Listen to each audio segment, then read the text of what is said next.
This week on Lind on Learning, I'm answering another one of Ian Jentgen's questions, which was, generally speaking, where do you see the biggest technology and resource gaps in learning and development? With this one, I want to first clarify that my answer to this in no way suggests I think our current resource prioritization and the rest of the tech stack is good to go. There's plenty of room for improvement across the board. That said, there are two areas I frequently see as black holes that absolutely should not be.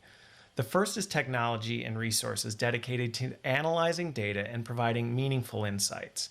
Now, I'll say I've seen a shift in the tech community where more and more platforms improving their ability to capture better, more comprehensive data.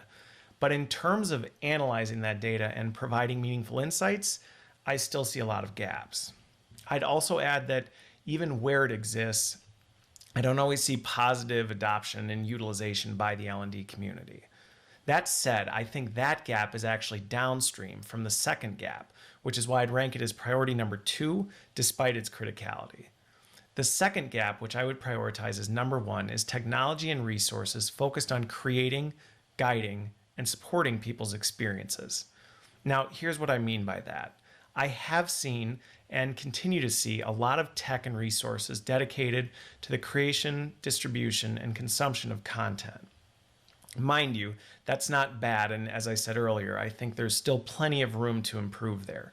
However, the consumption of content doesn't paint a complete picture of learning, and by itself doesn't provide meaningful insights into people's performance and capabilities.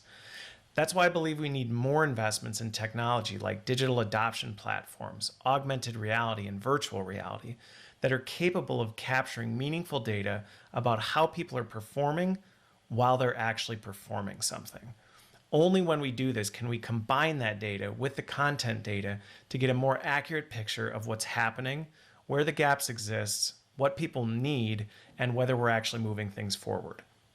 If we don't address this gap first, throwing resources at data analysis and insights is only going to create a lot of incomplete insights that don't necessarily add value.